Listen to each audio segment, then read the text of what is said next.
¿Por qué es imposible llegar a Próxima Centauri? Para entender realmente por qué no podemos poner un pie allá, lo primero que tienes que hacer es olvidarte de los kilómetros. Los números con tantos ceros no nos sirven de nada, porque el cerebro humano simplemente no está diseñado para procesar esas distancias. Así que, mejor vamos a ponerlo en algo que sí puedas ver. Imagina por un momento que el Sol no es esa bola de fuego gigantesca, sino que es un minúsculo granito de arena que tienes justo en la punta del dedo. Uno solo. Bajo esa misma escala, ¿dónde crees que estaría nuestra vecina más cercana, Próxima Centauri? Pues no estaría en la otra habitación, ni siquiera en la esquina de tu cuadra.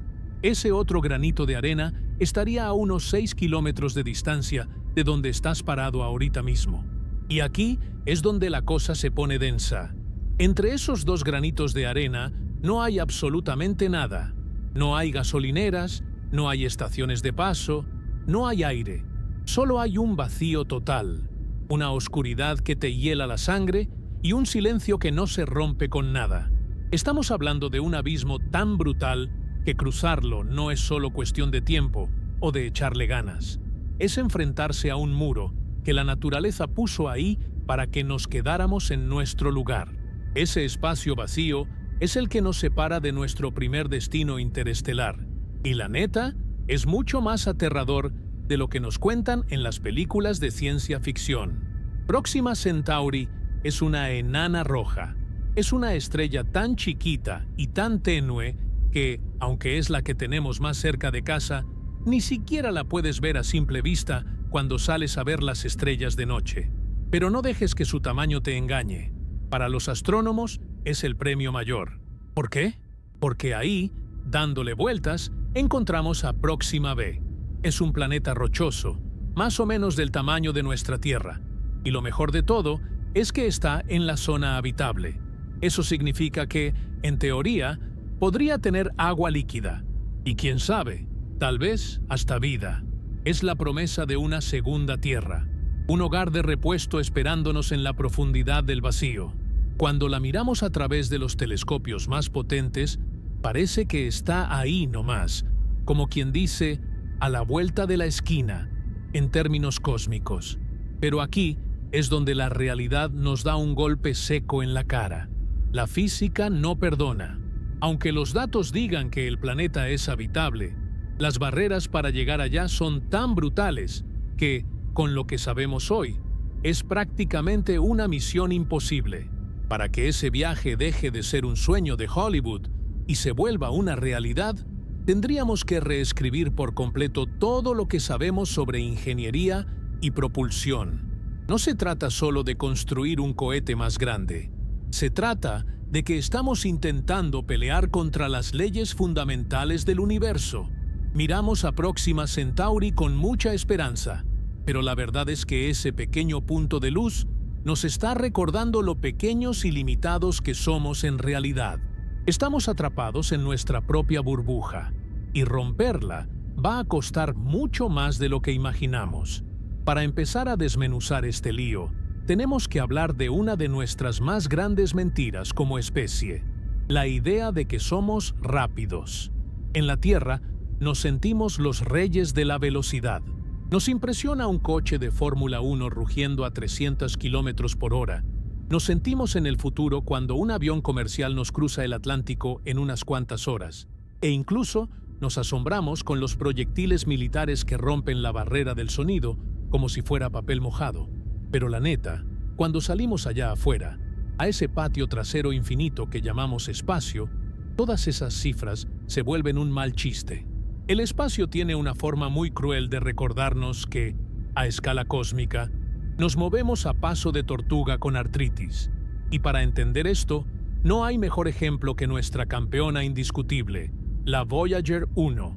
La Voyager 1 es, hasta el día de hoy, el objeto fabricado por seres humanos que más lejos ha llegado y uno de los que más rápido se mueve. Fue lanzada en 1977, una época en la que las computadoras eran del tamaño de un refrigerador y tenían menos potencia que el chip de tu cepillo de dientes eléctrico. Aún así, esa pequeña sonda logró algo increíble. Aprovechó la gravedad de los planetas gigantes para salir disparada hacia el abismo a una velocidad que nos vuela la cabeza. Ahorita mismo, la Voyager se desplaza a unos 61.000 kilómetros por hora. Escúchalo bien, 61.000. Esos son como 17 kilómetros por segundo. Si pudieras viajar así en la Tierra, podrías ir de la Ciudad de México a Puebla, en un abrir y cerrar de ojos, o cruzar todo el continente americano en lo que te tardas en echarte un taco. Suena a que vamos volando, ¿no? Suena a que ya dominamos el arte de movernos por el universo. Pero aquí es donde la realidad nos da un baño de agua helada. Si agarramos esa velocidad de la Voyager 1, que es lo más rápido que hemos podido aventar al vacío con éxito, y apuntamos directamente hacia Próxima Centauri, el resultado es para ponerse a llorar. Imagínate que nuestros ancestros, esos que apenas estaban descubriendo cómo prender una fogata y que todavía vivían en cuevas huyendo de los dientes de sable, hubieran tenido la tecnología para lanzar una Voyager hacia nuestra estrella vecina. Imagina que, hace decenas de miles de años, en el momento exacto en que el ser humano dominó el fuego, esa nave hubiera salido disparada. Pues bueno, si eso hubiera pasado, hoy, en pleno siglo XXI, con todo lo que hemos avanzado, con Internet, con rascacielos y con estaciones espaciales, esa nave todavía no iría ni a la mitad del camino. Es más, le faltaría una eternidad para siquiera acercarse. Estamos hablando de que, a la velocidad actual de nuestra tecnología más veloz, el viaje a Próxima Centauri tardaría más de 70.000 años. Detente un segundo a pensar en lo que significan 70.000 años. No es solo mucho tiempo. Es una escala que borra civilizaciones enteras. Hace 70.000 años ni siquiera existía la agricultura. No existía la escritura. No existía nada de lo que hoy llamamos historia. Si mandáramos a alguien hoy a esa velocidad, para cuando llegaran a su destino, lo más probable es que la humanidad en la Tierra ya ni siquiera exista, o que hayamos evolucionado en otra especie, o que nos hayamos extinguido por alguna tontería. Es una desconexión total. No puedes planear una misión donde el resultado se va a ver dentro de 700 siglos. Es logísticamente absurdo y emocionalmente imposible. El problema es que el espacio está ridículamente vacío y las distancias son tan groseras que nuestra mente no las alcanza a medir bien.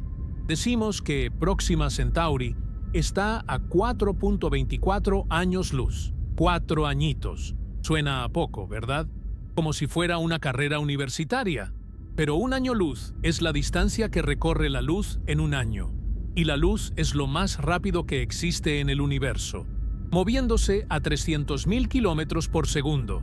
Cuando traduces esos 24 años luz a kilómetros de los nuestros, te topas con una pared de unos 40 billones de kilómetros. Un 4 seguido de 13 ceros.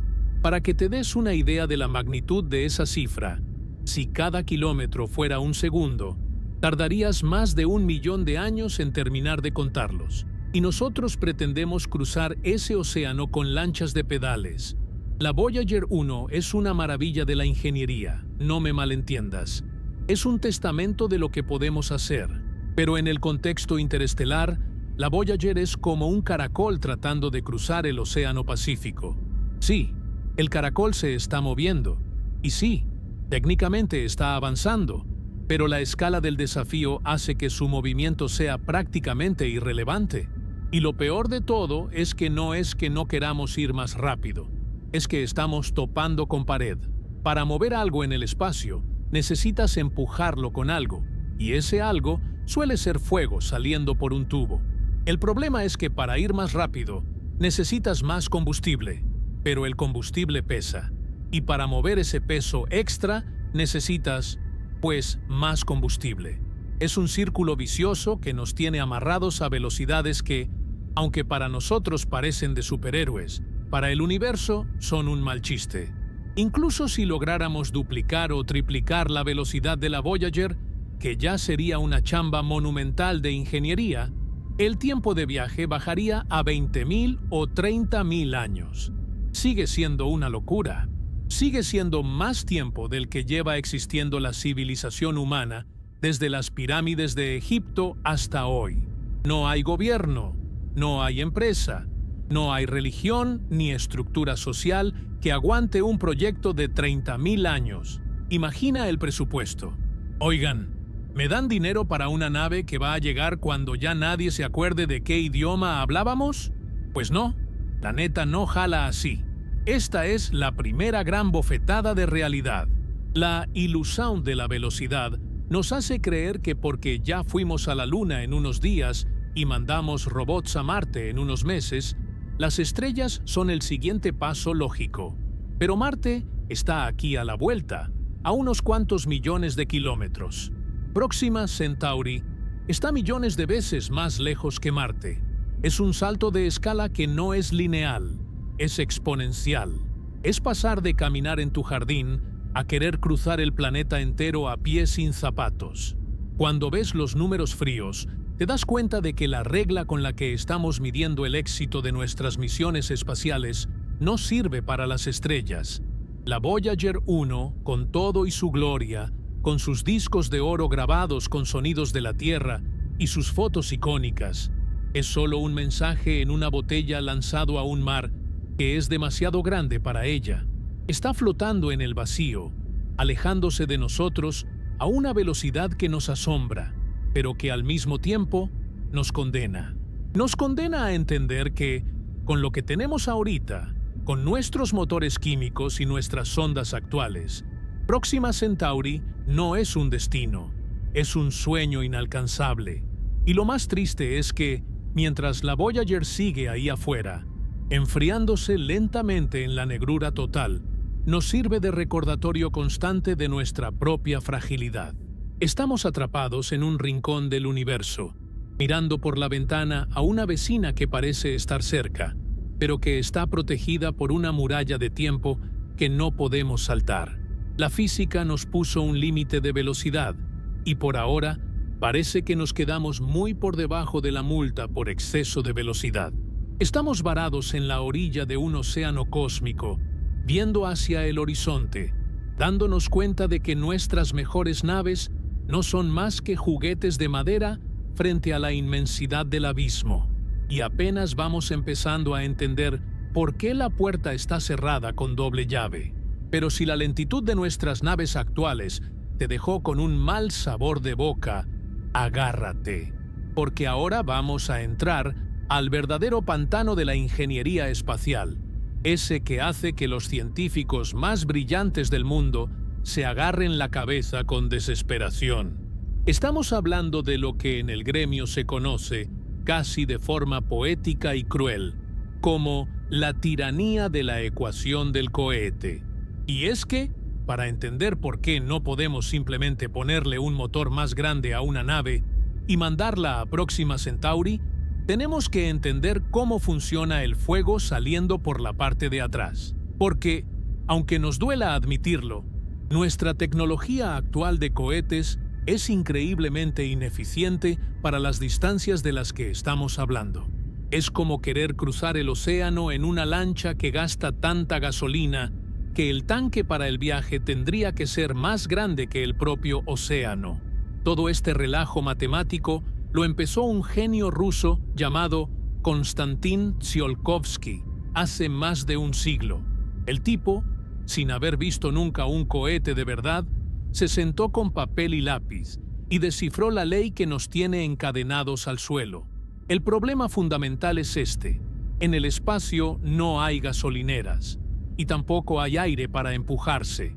La única forma de moverte es aventando algo hacia atrás con mucha fuerza para que, por puro principio de acción y reacción, tú te muevas hacia adelante. Ese algo es el combustible quemado. Pero aquí viene la trampa mortal, la neta de las netas que nos rompe el corazón. El combustible también tiene masa. El combustible pesa. Y para mover ese peso del combustible que vas a usar más tarde, necesitas, exacto, más combustible. Imagina que quieres ir de la Ciudad de México a Nueva York en una camioneta, pero por alguna razón extraña no puedes parar a cargar gasolina en ningún lado. tienes que llevar toda la gasolina contigo desde el principio.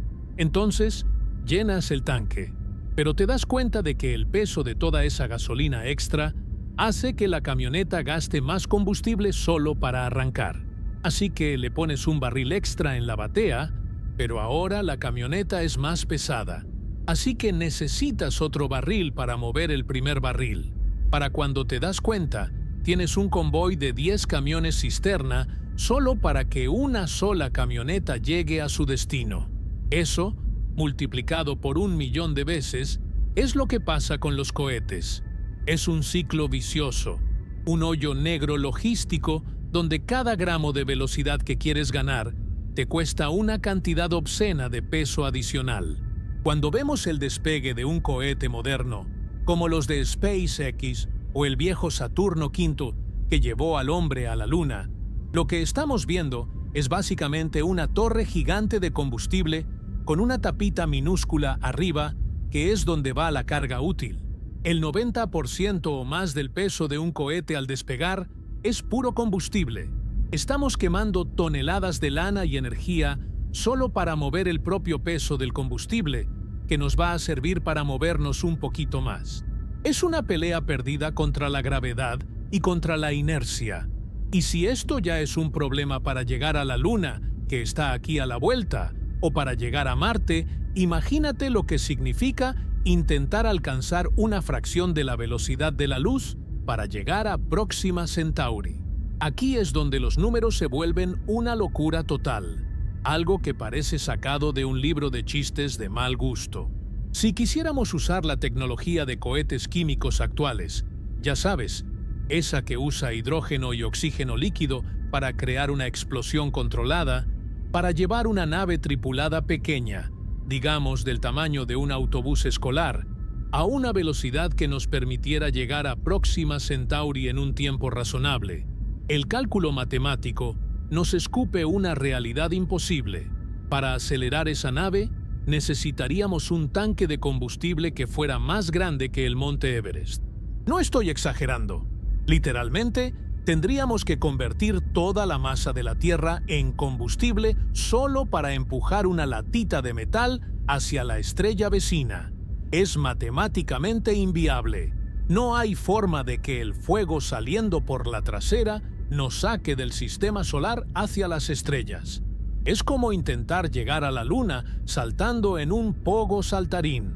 Por más que te esfuerces y por más que mejores el resorte, la herramienta simplemente no está hecha para esa escala. Esta tiranía de la masa nos obliga a ser extremadamente codos con lo que mandamos al espacio. Cada gramo cuenta. Por eso los astronautas comen comida deshidratada, y por eso las naves parecen hechas de papel aluminio. No es por falta de presupuesto, es porque cada kilo extra de peso en la cabina requiere toneladas de combustible extra en la base. Ahora, traslada ese problema a un viaje interestelar. No puedes mandar solo una sonda chiquita si quieres que vayan humanos. Necesitas sistemas de soporte vital, blindaje contra la radiación, comida para años, agua, oxígeno, refacciones. Todo eso suma peso. Y ese peso nos regresa al problema del Everest. Estamos atrapados en una jaula de lógica de la que no podemos salir con la química. La energía que se libera al romper los enlaces de las moléculas de combustible es simplemente demasiado débil. Es como querer mover un tren de carga usando cerillos. Sí, el cerillo produce calor y energía, pero necesitas tantos que el peso de los cerillos terminaría aplastando al tren antes de que pudiera arrancar. Por eso, cuando escuchas a gente hablar de viajes a las estrellas, casi siempre descartan los cohetes que conocemos. Saben que el motor químico es una tecnología de patio trasero. Sirve para poner satélites en órbita. Sirve para que los turistas espaciales den una vuelta y se sientan muy valientes. Y tal vez nos sirva para poner una base polvorienta en Marte. Pero para el espacio profundo, para el verdadero abismo entre las estrellas, el cohete químico es una pieza de museo antes de tiempo. Es una tecnología que nace muerta para el sueño interestelar. Y no es que no hayamos intentado buscarle la vuelta. Los ingenieros han diseñado naves por etapas precisamente para combatir esta tiranía. Vas tirando los tanques vacíos conforme los usas para no cargar con peso muerto. Es una solución ingeniosa, pero tiene un límite. No puedes tener etapas infinitas. Al final del día, la física te dice que, si quieres ir más rápido, tienes que escupir algo hacia atrás, a una velocidad mucho mayor de lo que lo hace el fuego químico. Necesitaríamos algo que salga disparado a velocidades cercanas a la de la luz, para que el empuje valga la pena sin que el tanque sea del tamaño de un planeta. La neta es que, mientras sigamos pensando en quemar cosas para movernos, Próxima Centauri seguirá siendo solo un punto de luz inalcanzable. Estamos viviendo en la era de la prehistoria de la propulsión espacial.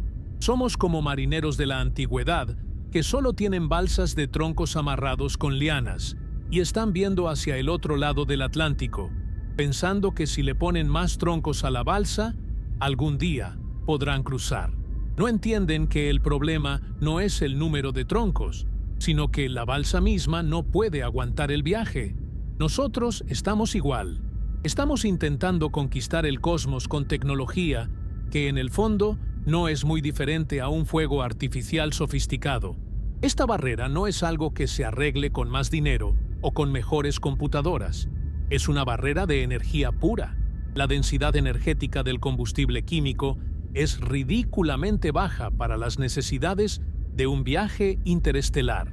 Para que te des una idea, la energía que obtienes de quemar 1 kilo de combustible de cohete es una miseria comparada con la energía que necesitarías para mover ese mismo kilo a una velocidad que haga que el viaje a Próxima Centauri dure menos de 1000 años. Es una cuenta que no cuadra, un cheque que la física no nos va a cambiar. Así que ahí estamos, parados en la orilla del sistema solar, con nuestros cohetes gigantescos que parecen imponentes aquí en la Tierra, pero que son insignificantes frente al vacío. La tiranía de Tsiolkovsky es el guardia de seguridad que nos tiene prohibido el paso. Nos dice que, si queremos salir a jugar con las estrellas, tenemos que encontrar una forma de movernos que no dependa de cargar con nuestro propio peso en forma de explosivos líquidos. Nos está obligando a repensar todo, a buscar fuentes de energía que hoy parecen magia o ciencia ficción, porque si nos quedamos con lo que tenemos, nuestro destino es quedarnos aquí, en este pequeño granito de arena, viendo cómo Próxima Centauri se burla de nuestra falta de potencia. Es un golpe de realidad duro, pero necesario. El fuego no nos va a llevar a las estrellas. Necesitamos algo más, algo que todavía no sabemos cómo domar, o estaremos condenados a ser eternos espectadores de un universo que se nos escapa por falta de empuje. Si ya nos quedó claro que los cohetes de toda la vida son básicamente juguetes de feria frente a la inmensidad del vacío, entonces tenemos que hablar de la verdadera bronca, la que nos quita el sueño, el costo de la energía. Porque, a ver, supongamos que somos muy listos y que mañana mismo inventamos un motor que no necesita cargar con toneladas de combustible. Digamos que encontramos la forma de saltarnos la tiranía de la masa. Aún así, nos topamos con una pared de concreto que es la física básica. Para que un viaje a Próxima Centauri tenga sentido para un ser humano, no podemos tardarnos 70.000 años. Nadie va a financiar una misión donde los resultados los van a ver los tataranietos de quienes lanzaron la nave. Si queremos que esto sea real, necesitamos llegar allá en un tiempo de vida humano. Digamos, unos 20 o 30 años. Suena razonable, ¿no? Pues para lograr esa pequeña hazaña, necesitamos que nuestra nave viaje por lo menos al 20% de la velocidad de la luz. Esos son unos 60.000 kilómetros por segundo. Y aquí es donde la puerca tuerce el rabo, porque la cantidad de energía necesaria para mover cualquier cosa a esa velocidad es, sencillamente, una grosería. Para que te des una idea de la magnitud del problema, vamos a usar una analogía sencilla. Imagina una nave espacial que no es una ciudad flotante, sino algo modesto, digamos del tamaño de un autobús escolar. No es gran cosa, ¿verdad? Pues bueno, para acelerar ese autobús hasta el 20% de la velocidad de la luz, necesitarías una cantidad de energía cinética que es difícil de procesar para la mente humana. Estamos hablando de que la energía necesaria para ese solo viaje equivale a toda, y cuando digo toda, es toda, la energía eléctrica que consume la humanidad entera durante varias décadas. Imagina cada foco prendido en cada casa de la Tierra, cada fábrica funcionando, cada servidor de Internet, cada coche eléctrico cargándose, cada aire acondicionado en el desierto. Suma todo eso por 30 o 40 años, todo ese poder, concentrado en un solo empujón para un solo autobús. La neta, no tenemos una batería de ese tamaño, ni una planta de luz que aguante ese trote. El problema es que la energía cinética, que es la energía del movimiento, tiene una relación muy tóxica con la velocidad. No es una línea recta. Si quieres ir al doble de rápido, no necesitas el doble de energía, necesitas 4 veces más. Y si quieres ir 10 veces más rápido, necesitas 100 veces más. Cuando te acercas a fracciones importantes de la velocidad de la luz, como ese 20% que buscamos, la cuenta se vuelve astronómica. Es un pozo sin fondo. Por eso, cuando los científicos proponen proyectos como el Breakthrough Starshot, no están pensando en mandar humanos, sino en mandar chips del tamaño de una estampilla postal que pesan apenas unos gramos. ¿Por qué? Porque mover un gramo al 20% de la luz ya es una chamba monumental. Mover a un ser humano con su comida, su oxígeno y su traje espacial es, con nuestra tecnología actual, un delirio total.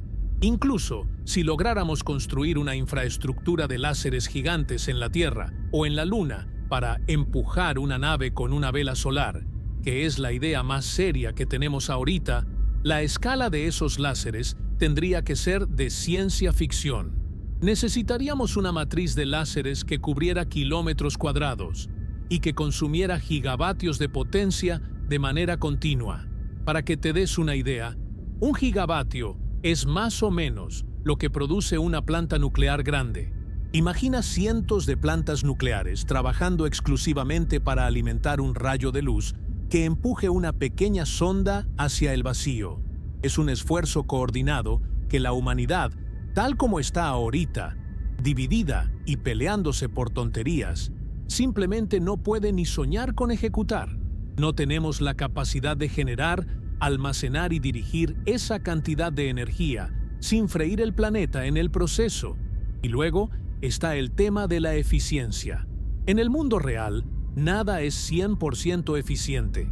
Mucha de esa energía se pierde en forma de calor, en la dispersión del rayo láser a través de la atmósfera, en la imperfección de los materiales.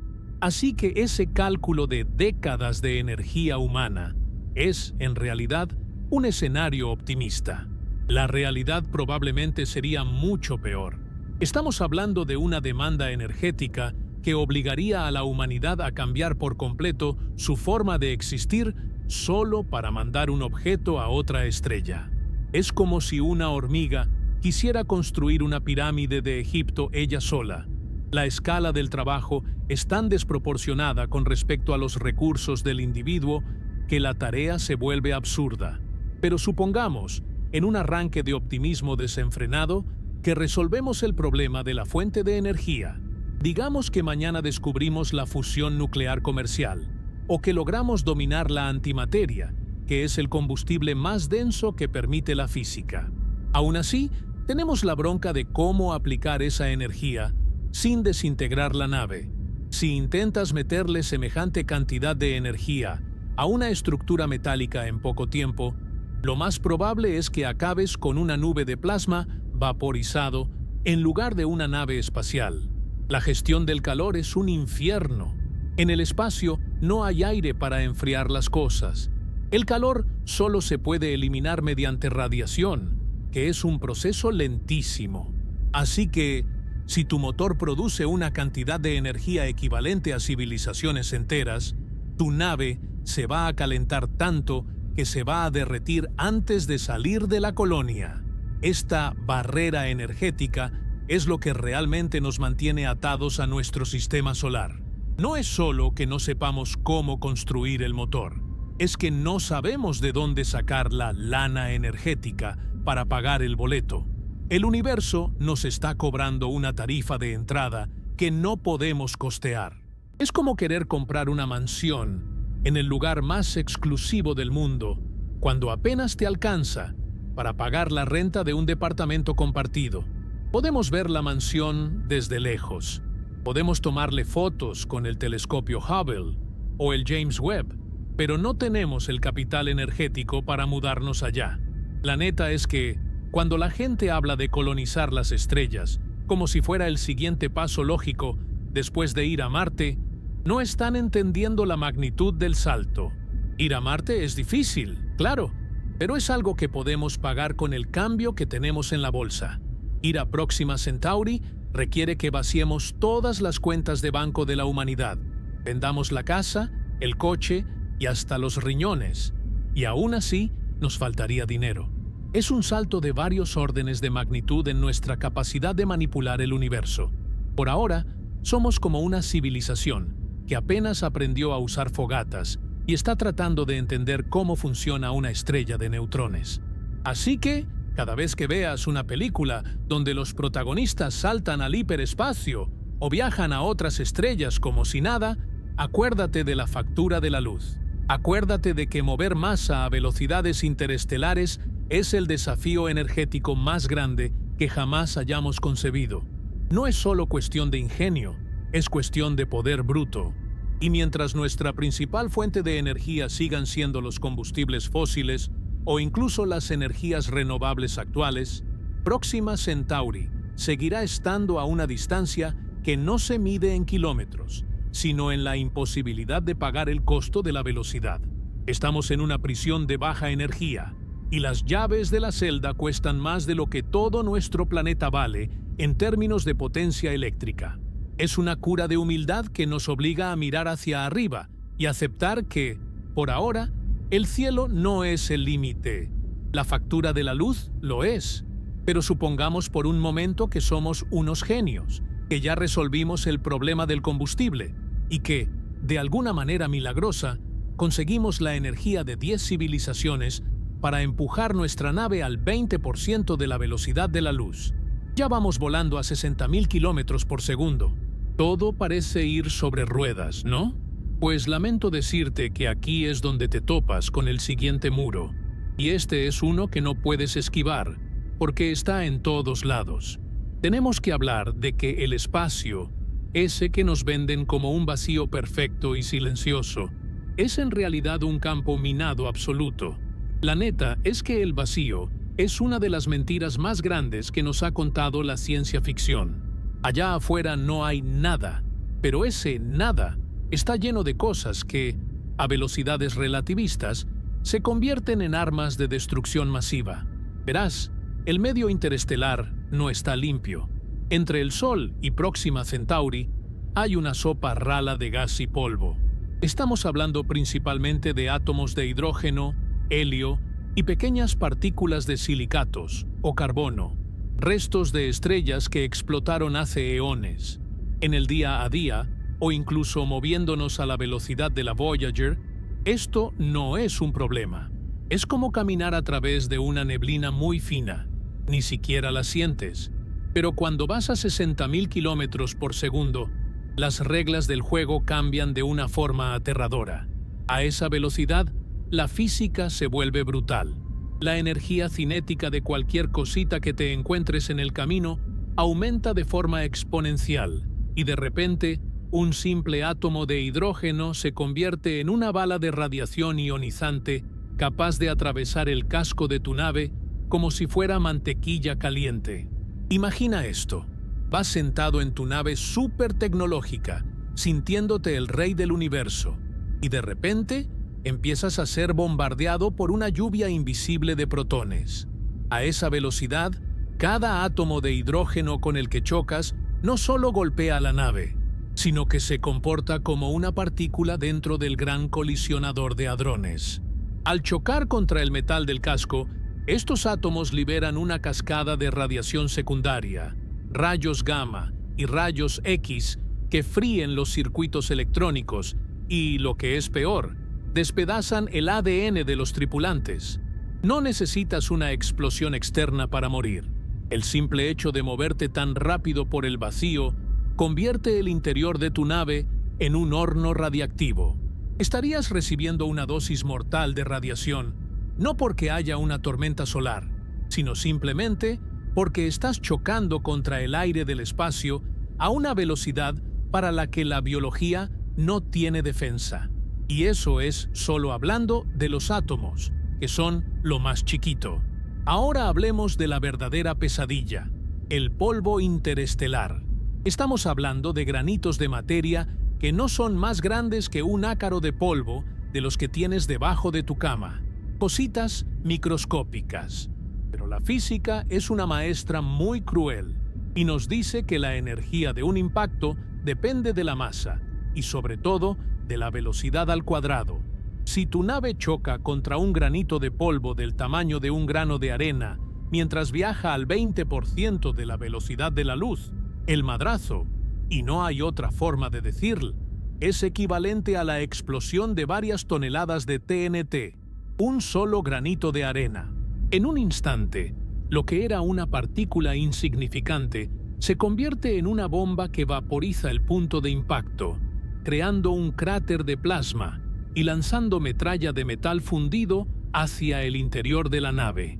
El espacio entre el Sol y Próxima Centauri está lleno de estos granitos. No es que te vayas a encontrar uno cada 1000 años. Te vas a encontrar miles de ellos a lo largo del viaje. Viajar a esas velocidades es como intentar cruzar un campo de batalla mientras te disparan con ametralladoras desde todas las direcciones. Solo que las balas son invisibles y el campo de batalla mide billones de kilómetros. No hay blindaje que aguante eso. Si le pones un casco de acero de 1 metro de espesor, la nave se vuelve tan pesada que regresamos al problema de la energía que vimos antes. Si no se lo pones, tu nave acabará pareciendo un queso suizo antes de que llegues a la mitad del camino.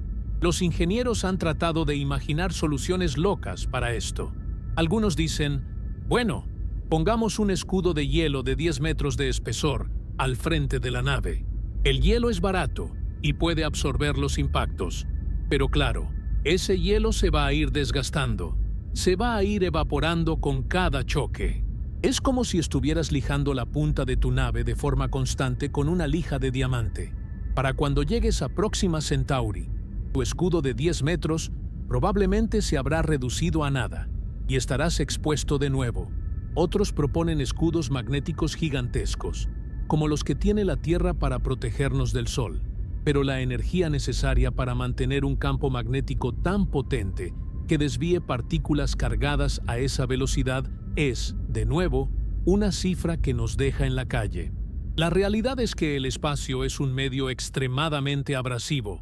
Es como un sandblasting cósmico. Cada segundo que pasas viajando a esas velocidades, la estructura misma de tu nave está siendo erosionada átomo por átomo, impacto por impacto. No es un viaje suave. Es una lucha constante contra la materia que se niega a quitarse de tu camino, y no puedes simplemente esquivar el polvo. A 60.000 kilómetros por segundo no tienes tiempo de reacción. Para cuando tus sensores detecten un grano de polvo a 1 kilómetro de distancia, ya habrás chocado con él miles de veces antes de que tu computadora pueda siquiera procesar la señal. Vas a ciegas, confiando en que la suerte esté de tu lado, en un lugar donde la suerte no existe. Esta erosión relativista es uno de los obstáculos más ignorados por el público general, pero es de los que más aterran a la gente de la NASA. Porque aunque logres construir el motor perfecto, aunque tengas la energía de un sol en tu tanque, el simple hecho de que el universo no esté perfectamente vacío te pone una fecha de caducidad. Tu nave es un objeto macroscópico tratando de forzar su entrada en un reino donde las partículas pequeñas mandan. Es como intentar atravesar una tormenta de arena en un coche de cristal a toda velocidad. No importa qué tan buen motor tengas, el cristal se va a opacar, se va a rayar y finalmente se va a romper. Y lo peor es que no hay forma de limpiar el camino. No puedes mandar una barredora espacial adelante porque tendría los mismos problemas. Estamos atrapados en una paradoja. Para llegar a las estrellas en un tiempo razonable, tenemos que ir rápido. Pero ir rápido convierte al espacio en nuestro peor enemigo. El vacío se vuelve sólido, el gas se vuelve radiación y el polvo se vuelve dinamita. Es una barrera física que no depende de nuestra inteligencia, sino de las propiedades mismas de la materia. Así que, cuando pienses en ese viaje interestelar, no te imagines una nave blanca y brillante surcando el cosmos con elegancia. Imagina más bien un trozo de metal abollado, chamuscado, cubierto de cicatrices y cráteres, rodeado por una nube de radiación mortal generada por su propio movimiento. Imagina una tripulación viviendo con el miedo constante de que el siguiente microrrecho de materia sea el que finalmente atraviese el casco y convierta su sueño de una nueva Tierra en una tumba de vapor y silencio. La neta es que el espacio no quiere que lo crucemos rápido. Nos ha puesto una alfombra de minas terrestres microscópicas para recordarnos que, en su dominio, la velocidad tiene un precio que se paga con la estructura misma de lo que somos. Es un recordatorio humillante de que, por más que corramos, el universo siempre tiene una forma de ponernos el pie. Ahora, vamos a ponernos en un escenario un poco más realista, si es que esa palabra existe cuando hablamos de viajar a las estrellas. Supongamos que aceptamos la derrota frente a la física de la alta velocidad. Ya vimos que ir al 20% de la luz es un suicidio energético y un campo minado de impactos de polvo. Entonces, la opción lógica es ir más despacio, ir a una velocidad que nuestra tecnología pueda manejar sin que la nave se vaporice o nos deje en la quiebra total. Pero claro, ir más despacio en el espacio significa que el tiempo se vuelve tu peor enemigo. Estamos hablando de un viaje que ya no dura 20 años, sino 200, 500 o incluso 1000 años. Y aquí es donde chocamos contra la barrera más difícil de todas, nuestra propia biología. Porque la neta es que el cuerpo humano no fue diseñado para dejar la Tierra, y mucho menos para vivir siglos dentro de una lata de metal. Bienvenidos a la pesadilla de las naves generacionales, la verdadera prisión biológica. Si el viaje va a durar varios siglos, queda claro que las personas que despeguen de la Tierra no van a ser las mismas que lleguen a Próxima Centauri. Los que salgan serán los tatarabuelos de los que, con suerte, verán el nuevo Sol. Esto nos obliga a construir lo que se llama una nave mundo. No puede ser una cápsula apretada. Tiene que ser una ciudad flotante con bosques, granjas, sistemas de reciclaje de agua perfectos y una sociedad entera funcionando en un ciclo cerrado. Pero aquí empieza la verdadera bronca. El cuerpo humano empieza a desmoronarse en el momento en que deja de sentir la gravedad de la Tierra. Sin el tirón constante de nuestro planeta, los huesos pierden densidad y se vuelven quebradizos como el cristal. Los músculos, incluido el corazón, se atrofian porque ya no tienen que esforzarse para moverte. En un viaje de siglos, ¿cómo mantienes sanas a 10 generaciones de personas que nunca han sentido lo que es el peso de verdad? Tendrías que hacer girar la nave para crear gravedad artificial, una chamba de ingeniería que hace que cualquier rascacielos parezca un juego de Lego. Pero el problema físico es solo la punta del iceberg. Hablemos de la radiación, esa asesina silenciosa que no descansa. En el espacio profundo, fuera de la burbuja protectora de la Tierra, estás expuesto a los rayos cósmicos galácticos. Son partículas de alta energía que atraviesan las paredes de la nave como si fueran de papel. A lo largo de los siglos, esa radiación no solo va a causar cáncer en los tripulantes, sino que va a ir despedazando su código genético. Imagina el riesgo de que, después de 300 años de viaje, la población de la nave haya sufrido tantas mutaciones que ya ni siquiera sean capaces de reproducirse o de mantener la inteligencia necesaria para operar la nave. Estarías enviando una misión de exploración que, para cuando llegue, podría ser solo una tumba llena de gente enferma o con deformidades genéticas brutales. Mantener un banco de genes sano en un grupo cerrado de unas cuantas miles de personas durante siglos es un rompecabezas biológico que todavía no sabemos cómo resolver. Y luego está el rollo ético y psicológico, que es lo que más me pone los pelos de punta. Imagínate nacer en una nave espacial. No elegiste estar ahí. Nunca has visto el cielo azul. Nunca has sentido el viento en la cara. Nunca has caminado sobre tierra de verdad. Tu vida entera, desde que naces hasta que mueres, transcurre entre paredes de metal, respirando aire que ha sido exhalado por tus ancestros 1.000.000 de veces y comiendo proteína sintética cultivada en tanques de laboratorio. Eres, esencialmente, un prisionero de una misión que se decidió siglos antes de que tú existieras. ¿Cómo mantienes la salud mental de una población así? La claustrofobia no sería solo un síntoma, sería una forma de vida. La historia nos enseña que las sociedades humanas son frágiles. En 500 años, las religiones cambian, los idiomas evolucionan, los gobiernos caen. ¿Qué te garantiza que la sociedad dentro de la nave no va a colapsar en una guerra civil o en un caos total? Imagina que, tras 200 años de viaje, surge una generación que decide que ya no le importa Próxima Centauri, que prefieren gastar los recursos de la nave en vivir cómodamente en lugar de mantener el rumbo. O peor aún, imagina el gran olvido, una situación donde, tras varias crisis, el conocimiento técnico se pierde y los habitantes de la nave terminan olvidando que están en una misión, viendo a la nave misma como su único universo, sin entender siquiera cómo funcionan las máquinas que los mantienen vivos. Se convertirían en salvajes, viviendo dentro de una tecnología divina que no comprenden, flotando hacia una estrella a la que ya no saben que van. La logística de una nave generacional es un ejercicio de perfección imposible. Todo, absolutamente todo, tiene que ser reciclado. Cada gota de sudor, cada gramo de desecho orgánico, todo tiene que volver al sistema para producir comida y oxígeno. No hay margen de error. Si una plaga ataca los cultivos de la nave, todos mueren. Si un sistema de filtración de agua falla y no hay refacciones, todos mueren. Estás viviendo en un ecosistema artificial que es millones de veces más frágil que el de la Tierra.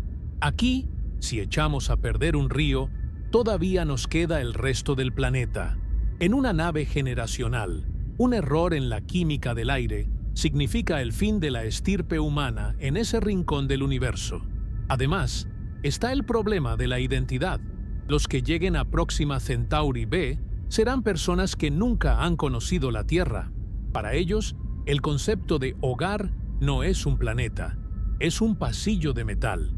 Cuando finalmente lleguen a su destino y vean un planeta real, con un sol de color diferente, con una gravedad distinta y una atmósfera que tal vez ni siquiera puedan respirar sin filtros, el choque cultural y biológico sería devastador. ¿Cómo te adaptas a un mundo real después de que tu especie ha pasado 10 generaciones viviendo en una simulación controlada? Es muy probable que sus cuerpos, debilitados por siglos de vida en el espacio, ni siquiera puedan soportar los microbios o la gravedad de un planeta nuevo. La neta es que las naves generacionales suenan a una solución romántica en los libros, pero en la práctica son una sentencia de muerte lenta y una tortura psicológica para miles de personas. Estamos intentando meter la complejidad de la vida terrestre en una caja de zapatos y esperar que sobreviva al vacío durante milenios. La biología humana está amarrada a la Tierra por hilos invisibles pero poderosos. El ciclo del sueño, la microbiota de nuestro intestino que depende de nuestro entorno, la necesidad de espacios abiertos. Romper esos hilos para cruzar el abismo es un experimento que raya en lo inhumano. Al final del día, la prisión biológica es quizás más infranqueable que la tiranía del cohete. Porque aunque logres construir la nave perfecta, no puedes construir al humano perfecto para habitarla. Somos criaturas de barro y sol, hechas para caminar sobre el pasto y mirar nubes. Condenarnos a vivir y morir en la oscuridad del espacio profundo, generación tras generación, es una apuesta que probablemente perderíamos antes de cubrir la primera cuarta parte del camino. Próxima Centauri sigue ahí, brillando en la distancia, mientras nosotros seguimos aquí, atrapados en cuerpos que necesitan demasiado de un planeta que no podemos empacar en una maleta.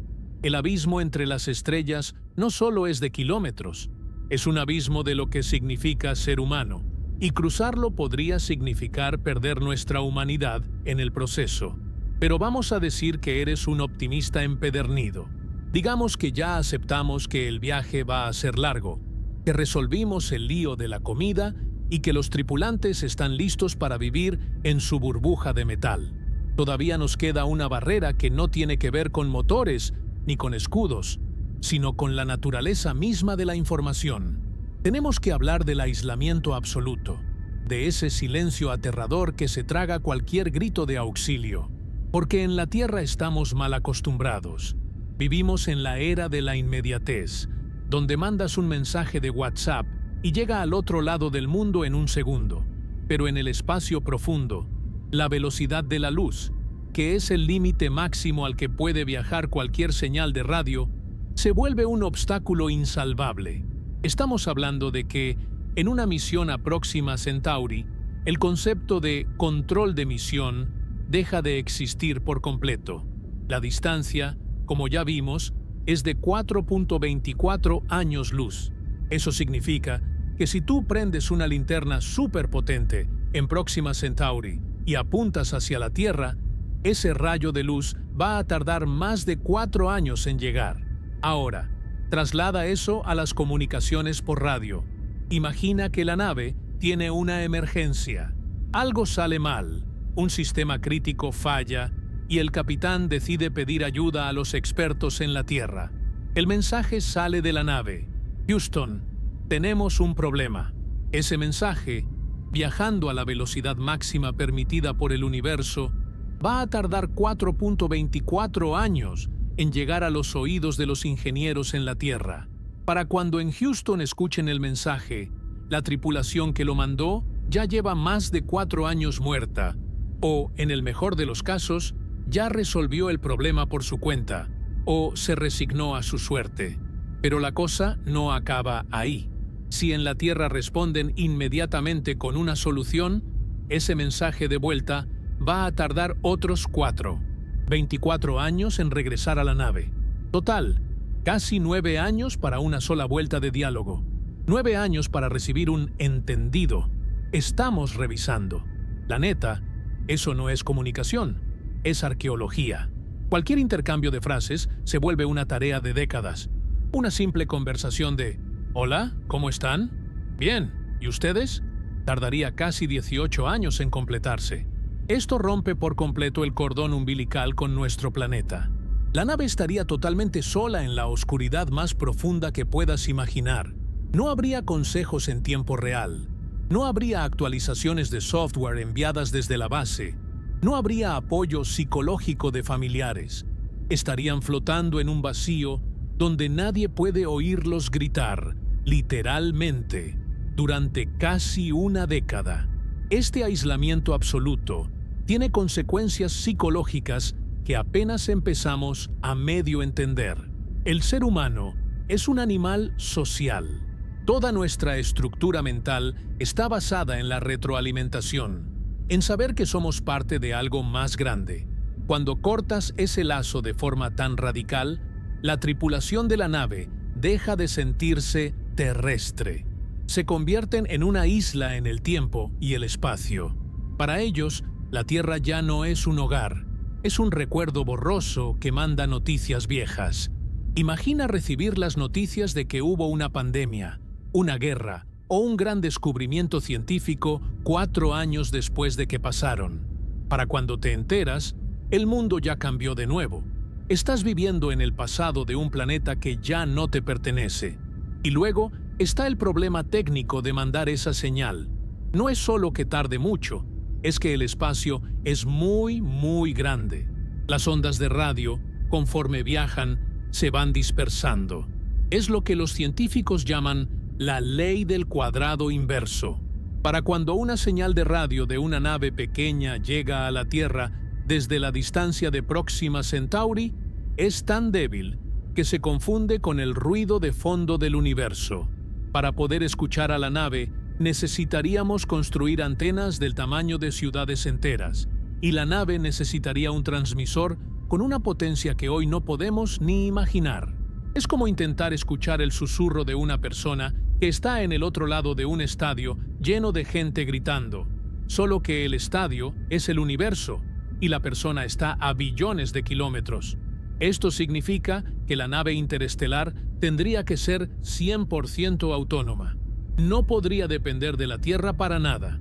Tendría que llevar consigo todo el conocimiento de la humanidad, todas las herramientas de diagnóstico y una inteligencia artificial tan avanzada que pudiera tomar decisiones de vida o muerte en milisegundos sin consultar a nadie. Pero incluso la mejor IA tiene límites. ¿Qué pasa si ocurre algo que no estaba en los manuales? ¿Qué pasa si surge un dilema ético que requiere la sabiduría colectiva de nuestra especie? ¿La tripulación estaría condenada a la soledad de los dioses o de los locos? Esta desconexión crea una brecha cultural inevitable. En un viaje de siglos, el idioma de la nave empezaría a cambiar. Las costumbres, los valores, la forma de ver el universo, todo se iría separando de lo que conocemos en la Tierra. Después de un par de generaciones, los habitantes de la nave y la gente de la Tierra serían, para fines prácticos, especies distintas. El lag de 8 años en las comunicaciones sería el clavo final en el ataúd de nuestra identidad común. Sería como intentar mantener una relación sentimental mandando una carta cada 10 años. El vínculo se rompe, el interés se apaga y al final, cada quien sigue su camino. La neta es que este aislamiento es una de las barreras más aterradoras porque no es técnica, es existencial.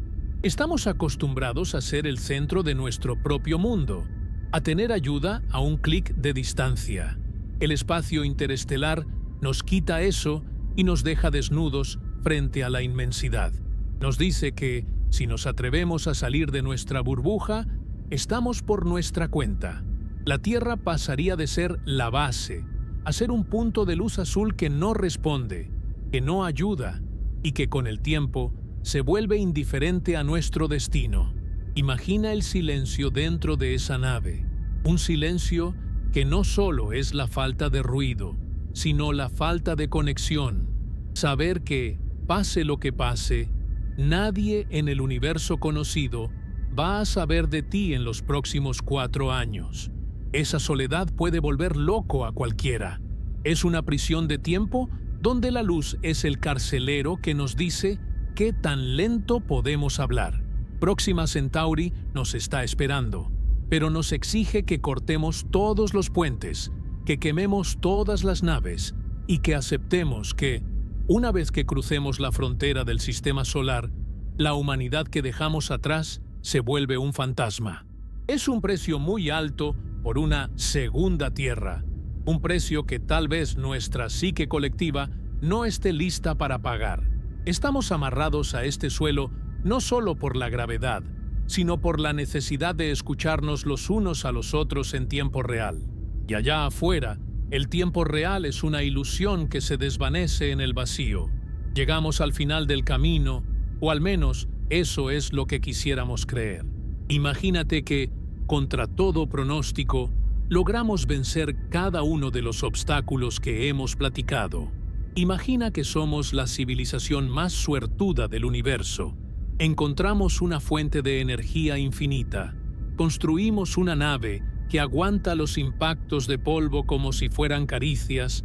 Resolvimos el caos biológico de vivir en el espacio y aceptamos el silencio eterno de estar solos.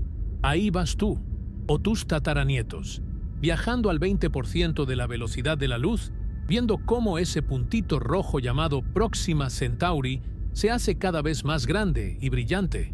Por fin, después de décadas o siglos de oscuridad, el objetivo está ahí, a tiro de piedra. Pero justo en ese momento de gloria, te das cuenta de la broma más pesada que nos tenía guardada la física. El problema no era llegar. La verdadera bronca es cómo diablos vas a frenar. Este es el paradoxo del que nadie habla en las películas, porque claro, no es muy cinematográfico que digamos. En el cine, el capitán dice, salgan de la velocidad luz, y la nave se detiene en seco con un efecto de sonido elegante. Pero en el universo real, la inercia es una fuerza implacable que no perdona errores. Si vas viajando a 60.000 kilómetros por segundo, tienes una cantidad de energía cinética tan bestial que no puedes simplemente apagar el motor y esperar a que la nave se detenga. En el espacio no hay fricción, no hay aire que te frene, no hay nada. Si no haces algo para detenerte, vas a pasar de largo frente a Próxima Centauri a una velocidad tan absurda que el sistema estelar entero se va a ver como un borrón en la ventana y, en cuestión de minutos, estarás otra vez en la negrura total, alejándote para siempre hacia el vacío infinito. Aquí es donde los planes más brillantes de la humanidad, como el proyecto Starshot, del que tanto se habla, muestran su lado flaco. La idea de Starshot es usar láseres gigantes desde la Tierra para empujar una vela solar pequeñita y mandarla a toda velocidad hacia Próxima. Suena genial, ¿no? El problema es que esos láseres están aquí, en la Tierra. Te pueden empujar para que te vayas, pero no hay nadie en Próxima Centauri esperándote con otros láseres para empujarte de regreso y frenarte. Eres como una bala que salió disparada de un rifle. Tienes toda la potencia al principio, pero una vez que estás en el aire, no tienes frenos. Para una sonda diminuta, tal vez no importe mucho. Que pase volando, tome 3 fotos borrosas y se pierda en el cosmos. Pero si mandaste humanos o equipo costoso para aterrizar, el hecho de no poder frenar convierte la misión de exploración en un simple y trágico vuelo rasante ultra rápido. Para frenar una nave que va al 20% de la luz, necesitas exactamente la misma cantidad de energía que usaste para acelerarla, ni un joule menos. Y aquí es donde regresamos a la tiranía del cohete que vimos al principio, pero multiplicada por 1000. Si quieres frenar, tienes 2 opciones. O llevas combustible contigo para prender los motores en sentido contrario cuando llegues, o encuentras algo allá afuera que te detenga. Si decides llevar el combustible, estás frito. Para tener suficiente gasolina para frenar una nave pesada a esas velocidades, el peso inicial de tu nave al salir de la Tierra tendría que ser tan grande que no habría forma de lanzarla. Es el perro, persiguiéndose la cola otra vez. El peso del combustible para frenar requeriría tanto combustible para acelerar que la nave terminaría siendo más grande que una luna. Es matemáticamente imposible con la tecnología que conocemos. ¿Qué opciones nos quedan? Los científicos, en su desesperación por encontrar una salida, han propuesto cosas que suenan a pura locura. Una idea es la vela magnética. La propuesta es desplegar un lazo de cable superconductor gigantesco, de kilómetros de diámetro, para crear un campo magnético que interactúe con el viento estelar de Próxima Centauri. La idea es que el viento de la estrella actúe como un paracaídas, creando una resistencia que vaya frenando la nave poco a poco. Suena bien en el papel, pero hay un detalle. El viento estelar es increíblemente débil. Para frenar una nave que viene a 60.000 kilómetros por segundo usando solo el viento de una enana roja, necesitarías empezar a frenar muchísimo antes de llegar, y aún así, la distancia necesaria para detenerte sería tan grande que probablemente te pasarías de largo por varios sistemas solares antes de quedar en reposo. Otra opción es usar la gravedad de las estrellas del sistema de Alpha Centauri para hacer una serie de maniobras de frenado gravitatorio. Ya sabes, como las carambolas de billar, pero con planetas y estrellas. El problema es que a la velocidad que vas, La gravedad de Próxima Centauri es como un mosquito tratando de detener un tráiler. Vas tan rápido que la gravedad de la estrella apenas si te haría cosquillas. No tendría la fuerza suficiente para atraparte en una órbita. Pasarías tan rápido por su lado que la gravedad no alcanzaría ni a desviar tu trayectoria de forma significativa. Para que la gravedad te ayude a frenar, primero tendrías que ir mucho más lento, lo cual nos regresa al problema original de que entonces el viaje duraría miles de años.